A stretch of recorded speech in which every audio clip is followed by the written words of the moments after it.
மெய்யன்பர்களே, 10 கோடி சிவனைய செல்வர்களே,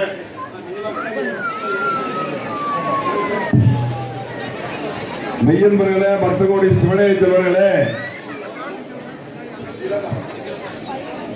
மெய்யன்பர்களே, 10 கோடி சிவனைய செல்வர்களே, இப்பொழுது முருகப்பெருமான் நம் வீட்டு மாப்பிள்ளை தாலி கட்ட தயாராக இருக்கின்றார். நல்ல நேரம் போகிறது, அப்படிதானே? நல்ல நேரம் போகுதுங்க, தாலி கட்டுங்கம்மாங்க. அப்படின்னா என்ன அர்த்தம்? அவ்வளவுதான், கதம் கதம். ஆகவே இப்பொழுது முருகப்பெருமான் கல்யாண கோலத்தில் தயாராக இருக்கின்றார்.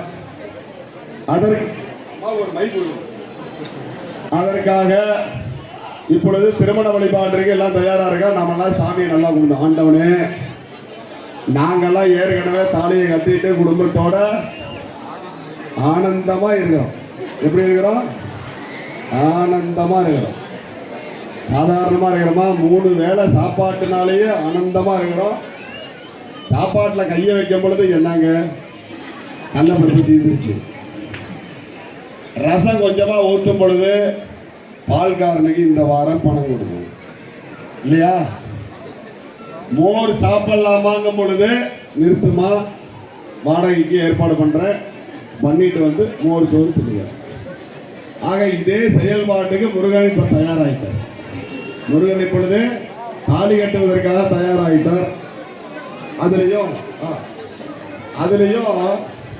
நாமெல்லாம் ஒன்றே குலம், ஒன்றே ஒன்றை சிறப்பாக செய்துவிட்டு ஆனந்தமா இருக்கிறோம் இல்லையா?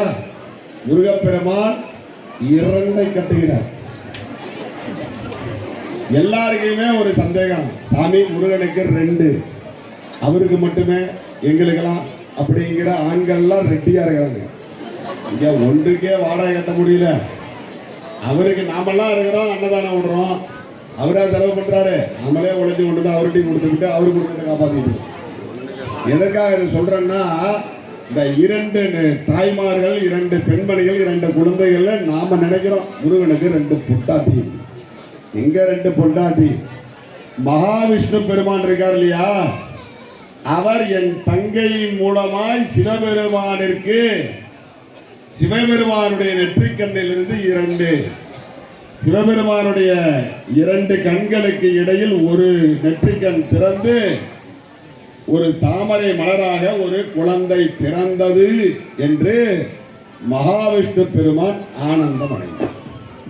மகாவிஷ்ணு பெருமான், பார்வதியின் அண்ணனாகிய மகாவிஷ்ணு பெருமான் சிவபெருமானுக்கு என்னுடைய தங்கையாகிய பார்வதிக்காக, பார்வதி பரமேஸ்வரனுக்கு அழகான ஒரு ஆண் குழந்தை பிறந்தது என்று ஆனந்தப்பட்டார் தாய்மாமா. ஆனந்தப்பட்டவுடன் 2 கண்களிலிருந்து ஆனந்த கண்ணீர் துளிகள் 2 வந்தது. மனிதனுக்கும் தேவர்களுக்கும் அதான் விஷயம். ரிஷி மூலம் பார்க்க கூடாதும்பாங்க, அது தப்பு. ரிஷி எப்படி பிறந்தாருன்னு நம்ம ஆராய கூடாது, அது எப்படி வேணா பிறக்கலாம். நதி மூலம் பார்க்க கூடாதும்பாங்க. அப்படின்னா என்ன?